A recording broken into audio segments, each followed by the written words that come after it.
Welcome back. This is episode 25 of the Veterinary Business Video Show.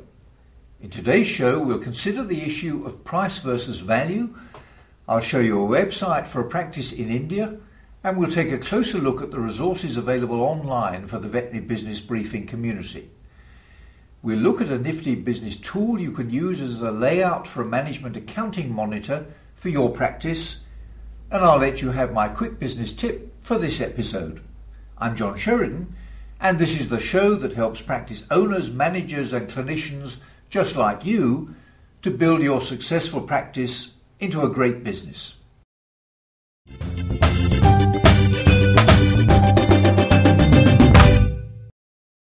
During a recent presentation to a training session for veterinary business consultants, I argued the case for concentrating on value rather than price in promoting veterinary services. Someone suggested that recent trends in the market for goods and services generally seem to indicate that good service and quality products are no longer a requirement, and that getting the lowest price is all that seems to matter to anyone anymore. Now, fortunately, that's not the case with all consumers, and you could argue that if quality were no longer a requirement, we'd never see a Mercedes-Benz on the road, no one would wear a Rolex watch, nor write a letter with a Mont Blanc pen. Without a market for quality, filet mignon and lobster would certainly vanish from the restaurant menu, and emeralds, not diamonds, would be a girl's best friend. Here's a clip from callforsaleshelp.com about the importance of selling value rather than price in a retail market. Sell value, not price.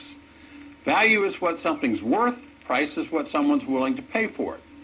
It always comes up in every sales and every negotiation. Buyers typically want to pay less than you would like to have, and typically you'd like to charge more than they're willing to pay. Well, how do you bridge this gap? How do you get those two principles together?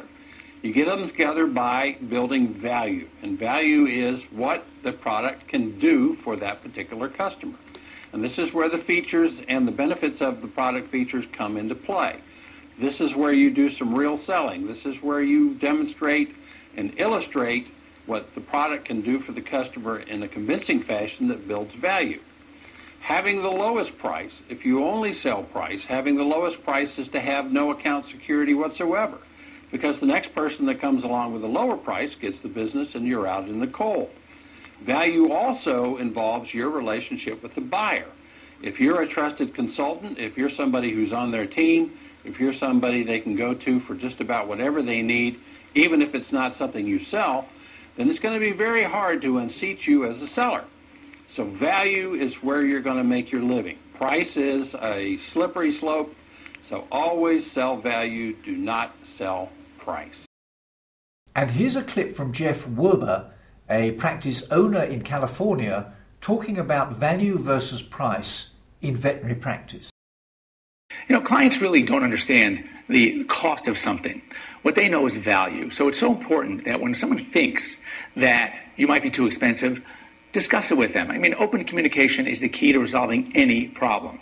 And often you'll find out that they don't understand what goes into a service. For example, I always have problems with an employee quoting for a service. Oh, spay is X amount of $100. Well, no, break it down for them. Let them know what they're getting. If somebody wants to compare, they need to compare apples to apples. Originally this happened to me years ago in practice where, again, it's so long ago that just didn't open the prices, that on lateral ear resection, someone quoted them $75, and we were quoting at the time $225.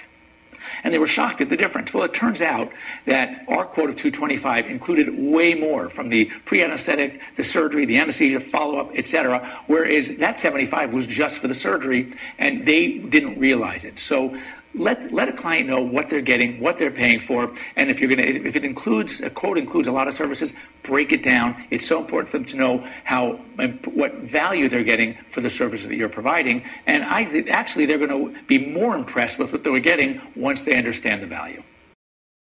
What's your view? Just send me an email or add your ideas and suggestions in the comment box underneath this